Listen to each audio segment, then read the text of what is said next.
저희 오늘은 중대재해처벌법 얘기 한번 해볼 거잖아요. 중대재해처벌법, 이제 대표이사가 막 형사처벌 받는다 뭐 이런 것 때문에 걱정들 많이 하시는데, 중대재해처벌법이 뭔가요? 뭐 이미 언론에도 많이 나와서 네. 많이들 익숙하시긴 한데요. 네. 어떤 법이 새롭게 통과가 되고 제정이 되면 네. 우선 목적을 좀 한번 살펴볼 필요가 있습니다. 예. 목적을 보면 아주 이렇게 대놓고 나와 있어요. 처벌을 규정함으로써 네. 중대재해를 예방한다 이렇게 네네. 되어 있습니다. 다시 말해서 그동안 산업안전보건법 체계가 있었어도 그렇죠. 이제 줄지가 않으니까 네. 아예 처벌을 명확하게 더 세게 한번 규정을 해보자. 그래서 처벌 강화를 통해서 한번 산업안전을 좀 도모해보자. 네. 이런 목적으로 제정된 법입니다. 네. 뭐 후반부에 처벌 기준도 말씀을 해주시겠지만, 실제로 대표이사가 처벌받거나 구속되는 사례가 생길 수 있을까요? 어떠세요? 네네, 뭐 그런 데에 대해서 이제 설왕설래가 있는데 네네. 거의 명확하게 구속이 되실 걸로는 보이는 이유가 네. 아까 뭐 목적에서도 이렇게 처벌을 목적으로 이렇게 규정을 했지만 네네. 산업안전보건법 하에서 지금 법이 뭐 지금 시행된 지 15년, 20년이 됐지만 네. 사업주가 이렇게 처벌되는 사례가 판례를 찾아보면 거의 없고요. 실제 그렇죠. 거의 없었어요. 네네. 그러니까 실제 기존 법 체계에서는 거의 처벌을 못 받다 보니까 새로운 법을 통해서라도 명확하게 이제 처벌을 하고 벌금 말고도 네. 구속까지 되는 상황을 만들어 보겠다라고 하는 게 이제 입법자들 의지다 보니까 이제 대표이사님이나 아니면 대표이사 외에도 경영 책임자라는 개념을 들고 왔거든요. 이 법에서는. 네네. 그래서 더 많은 사업 관여자들이 네네. 처벌을 받을 수 있는, 소위 말해서 징역을 이제 갈 수 있는 이런 상황입니다. 아, 꼭 대표이사가 아니더라도 네. 경영 책임자는 처벌을 받을 수 있다. 네네. 지금 아까도 이제 금방 산업안전보건법하고 말씀을 해주셨는데, 아무래도 이제 우리가 산업안전보건법하고 이 중대재해처벌법하고 좀 비교를 하게 될 것 같은데, 이게 어떻게 그 법이 산업안전보건법에서 파생됐다고 봐야 되냐, 아니면 새로 그냥 만들어졌다고 봐야 될까요? 네네. 되게 예리하신 질문이신데요. 우선 산업안전보건법을 거의 지켜야 되는 법이기 때문에 그렇죠. 파생됐다라고 보기보다는 네. 더 중대재해처벌법이 산업안전보건법에 플러스로 더 추가적으로 지켜야 되는 법이라고 보시는 게 저는 더 맞을 것 같아요. 그래서 왜냐하면 중대재해처벌법에 4조에 보면 네. 안전보건관계법령 의무이행에 필요한 관리상의 조치를 경영 책임자 하게 돼 있는데 네. 안전보건관계법령이 뭐냐? 네. 이 핵심은 결국 산업안전보건법이거든요. 네네. 다시 말해 중대재해처벌법은 산업안전보건법을 잘 지키라는 법이에요. 네. 그렇기 때문에 중복이 되기도 하고 네네. 뭐 파생됐다고 볼 수 있지만 어쨌거나 더 중대처벌법이 더 포함하는 개념이라도 볼 수 있겠죠. 그러면 이제 기존의 이제 산업안전보건법에 이제 비해서 어떤 특징이라든가 뭐 이렇게 좀 쟁점 사항들, 아까도 이제 잠깐 뭐 경영 책임자까지 이제 확대됐다 이렇게 말씀하셨는데, 그런 쟁점 사항들이 좀 뭐가 있을까요?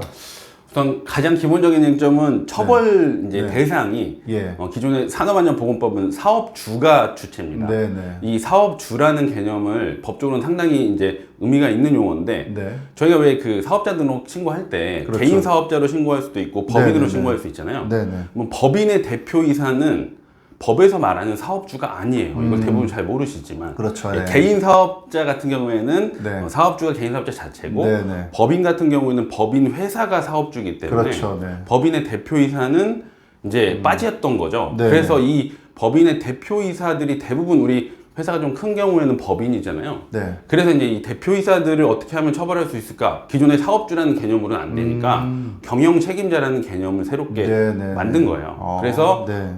산업안전보건법의 가장 큰 차이는 네. 법인의 대표이사가 이제 처벌의 대상으로 명확하게 들어왔다. 그 부분이 좀 다르고 네. 또 하나는 산업안전보건법은 어떤 산업안전에 대한 어떤 구체적인 이행을 엄청나게 많은 조항들을 통해서 한 네. 7,800개가 넘습니다. 관련 네. 조항이. 그 조항들을 다 지키라는 거라면 네. 중대재해처벌법은 그걸 잘 지켰는지 그동안은 사업주들이 잘 확인 안 했으니까 예. 이제 확인을 하고 네. 아무리 그 이행을 잘했어도 그 확인을 잘 하지 않아서 뭔가 사고가 터진다면 네. 이제 경영 책임자들, 대표이사들도 처벌을 받을 수 있다는 내용이라 산업안전보건법의 가장 큰 차이점은 경영 책임자가 처벌받을 수 있고 네네. 그렇게 이제 훨씬 더 그 많은 내용들을 포함하고 있다는 거랑 네. 또 하나는 이제 처벌 수준도 예. 훨씬 강화가 됐어요. 그래서 네.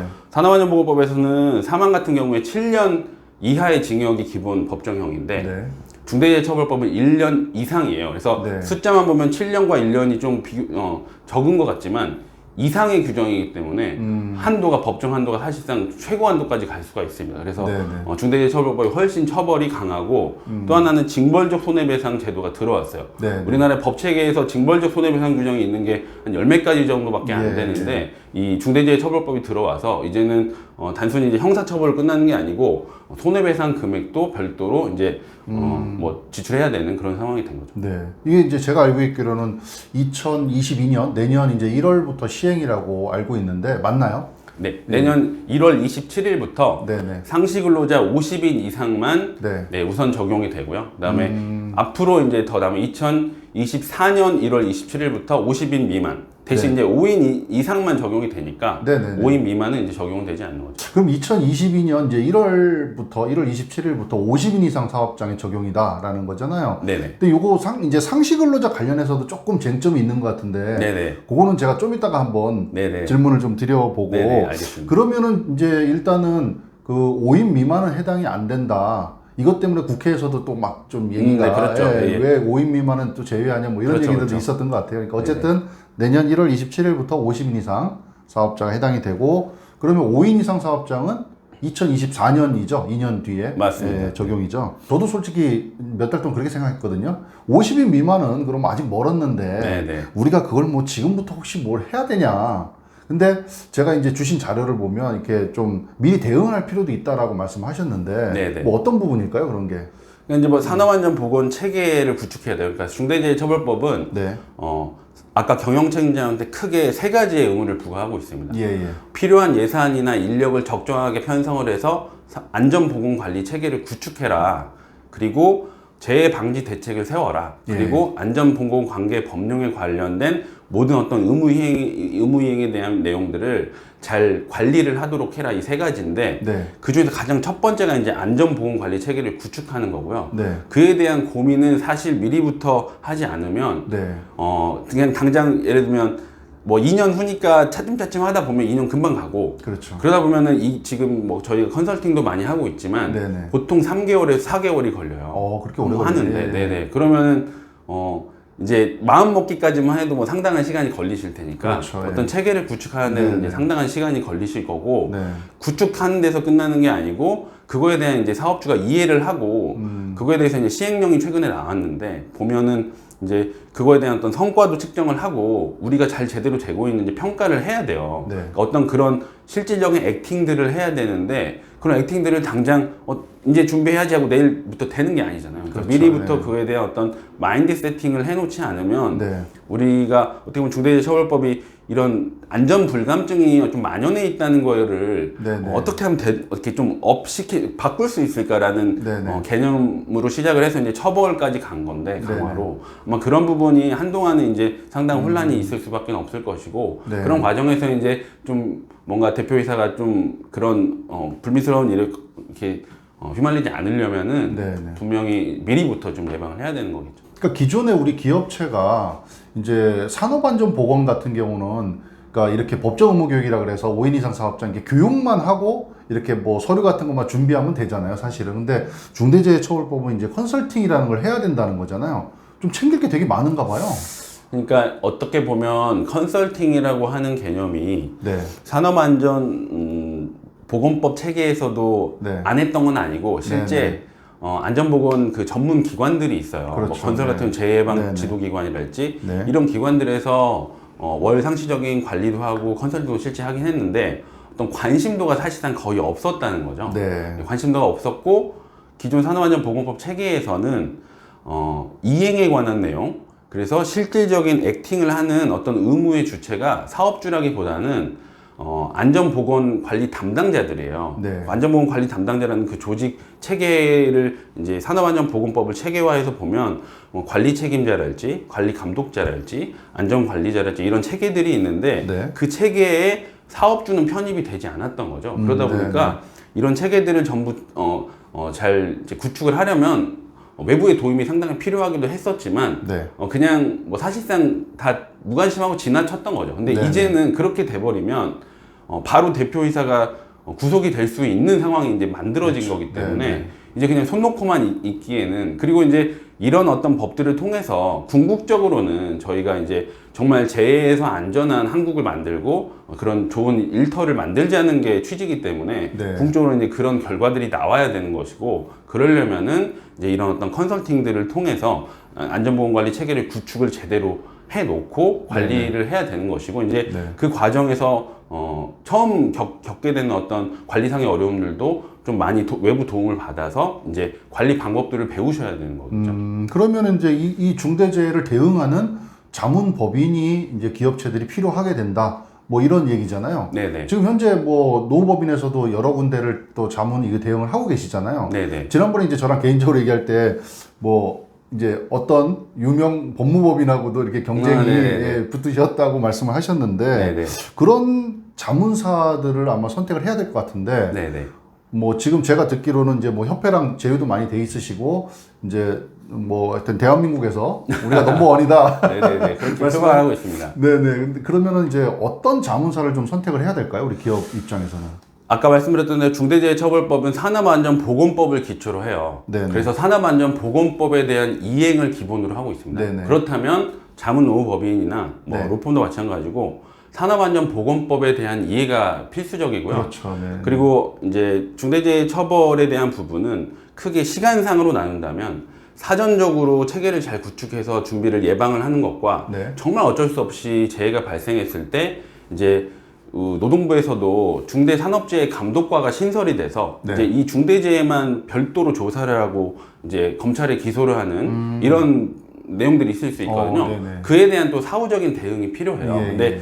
이런 중대재해에 대한 대응은 어떻게 보면 산업안전보건법에서도 중대재해가 있어요. 그걸 잘 네네. 모르시지만 네. 중대재해처벌법만 똑같은 명칭의 중대재해가 있는 것이 아니고 네. 산업안전보건법에서도 중대재해가 있었고 네. 중대재해의 경우에는 고용노동부에서 똑같이 이제 그렇게 조사를 나와서 산업안전공단이랑 같이 조사를 했었는데, 그때 이제 뭔가 대응하는 어떤 형사적인 절차에 대한 대응에 대한 경험도 상당히 중요하거든요. 네네. 다시 말해서 산업안전보건법에 대한 이해와 중대재해가 발생했을 때 그에 대한 대응을 해본 경험이 있는지, 이 네, 두 가지가 다 경험이 돼서 추가적으로 이제 중대재해처벌법까지 얼마나 제대로 잘 이해하고 있는지, 이에 대한 이제 내용이 세 가지가 다 좀 갖춰져야 제대로 된 자문을 할 수 있고, 네, 저희가 네. 이제 어떤 협회랑 좀 연관이 돼서 중대재해처벌법 시행령에 대한 네, 네. 초안들을 이제 만들어서 좀 제안하는 뭔가 그런 일도 좀 했었고 하다 보니 이제 중대재해처벌법에 대한 이해도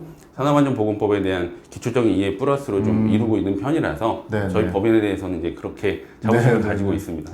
아예 법을 만들 때부터 좀 관여를 좀 하신 거네요. 네, 시행령에 대한 부분은 저희가 이제 제안을 좀 뭐 이렇게 의견을 드리고 했었죠. 네네. 아까 이제 잠깐 얘기하다 말았는데 저희가 상시 근로자 이제 50인 이상, 뭐 5인 이상 이렇게 얘기를 하는데 저도 그때 이제 개인적으로 이제 노무사님하고 얘기하다 깜짝 좀 놀란 게 이게 외국계 회사들 이거 되게 주의해야 될 것 같다는 생각이 들더라고요. 네네. 그 외국계 회사들 좀 얘기를 해주시죠. 좀 주의해야 될 네, 것들. 그러니까 상시 근로자 수에 대한 판단은 사실은 개별법에 그 근거 규정이 있으면 그대로 판단하면 되는데 네. 중대재해처벌법에 따로 그런 규정이 없어요. 네, 그렇다면 결국은 근로기준법을 가지고 판단을 하는데, 네. 근로기준법은 이제 매달 평균 그 일하는 근로자 숫자를 가지고 판단을 하는데 네, 네, 네.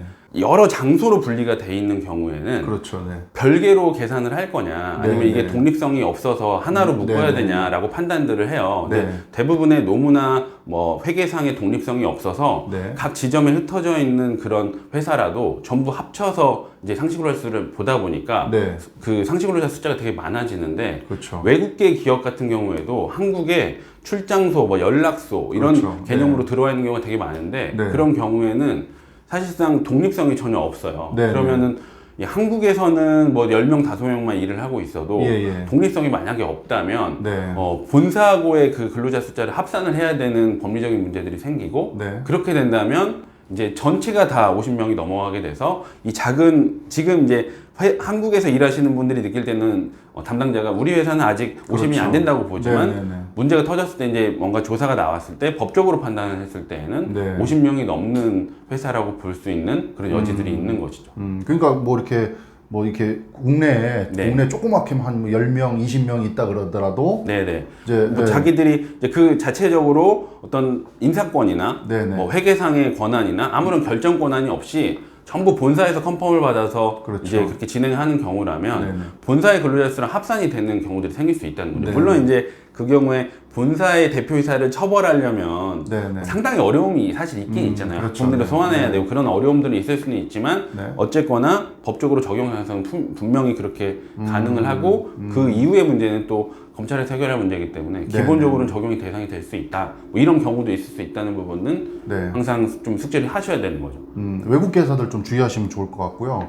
그다음 또 이제 궁금한 게 하나, 이렇게 뭐 건설 쪽이나 이렇게 일하시는 거 보면 원청이 있고 하청이 있고 항상 그렇잖아요. 네네. 그래서 우리 뭐 산재 사고 이런 거 일어나도 항상 이게 문제가 되거든요. 뭐 4대 보험 그렇죠. 관리를 맞습니다. 누가 할 것이냐, 뭐 어디에 책임이 있느냐, 몇 % 책임질 거냐, 이게 항상 문제가 있는데 요것도 그렇다면서요. 중대재해처벌법도. 맞습니다. 원청이 책임지나요? 둘 다 진다고 보면 될 것 같아요. 네. 결론적으로는 조금 더 디테일한 얘기가 네. 필요하긴 하지만 이제 산업재해 자체에 대한 책임은 네. 이제 고용보험료 징수법에 따라서 원청이 책임을 지는 게 원칙인데요. 네. 그게 아니고 이제 산업 안전에 대한 문제, 산재에 대한 보상이나 청구에 대한 문제 말고 산업 안전에 대해서 이걸 이행하지 않았다는 거는 기본적으로는 일차적으로는 하청사한테는 있습니다. 왜냐하면 하청이 직접 고용한 근로자니까 네. 이 근로자에 대한 책임은 하청이 지는 건 너무 당연하고요. 네. 추가적으로 원청이 질 거냐 말 거냐의 문제가 있어요. 네. 네. 근데 추가적으로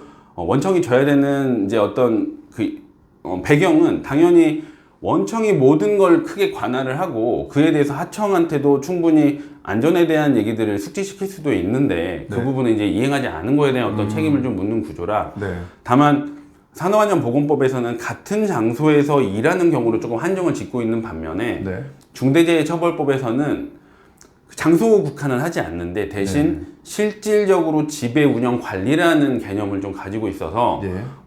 중대재해처벌법이 사실 조금 모호한 규정이 많다는 입법자들이 좀 그런 부분을 이렇게 좀 배려하지 않았다는 비난을 네네. 법학자들이 있거든요. 네네. 이 실질적인 지배 운영 관리 이 부분도 이제 하청 종사자들은 책임을 져야 되는 어떤 해석의 여지는 분명히 분분할 수는 있는데 네. 기본적으로는 전부 포함이 되긴 하고 네. 구체적으로 책임이 있냐 없냐는 실질적으로 관여했냐 안 했냐로 판단을 해야 되는 문제가 있는 것이죠. 네. 이런 일들은 또 사후에 사건이 발생하면 맞습니다. 또 여러 맞습니다. 문제거리가 될 수도 네네네. 있겠네요. 그거는 엄청나게 많은 이제 여지가 네네. 남아 있습니다. 사실. 네네. 오늘 뭐 저희 간단하게 이렇게 한번 중대재해처벌법에 대해서 말씀을 좀 나누려고 했는데 생각보다 좀 내용이 길어졌는데 뭐 이게 다는 아니잖아요, 그렇죠? 그렇죠. 훨씬 더 많은 게 또 업종별로 케이스도 좀 있을 것 같고 한데 요거는 뭐 다음번에 또 기회가 되면은 또 이렇게 출연해서 좀 말씀을 드리기를 부탁드리고요. 혹시 이제 영상을 시청하고 계시는 우리 중소기업 대표님들이 만약에 보시고 궁금한 게 있다면 뭐 상담 신청해 주시면 좀 방향이라든가 이런 것 좀 도움을 드렸으면 좋을 것 같고요. 네, 또 다음 시간에 더 좋은 내용으로 좀 찾아뵙도록 하겠습니다. 오늘 감사합니다. 네, 감사합니다.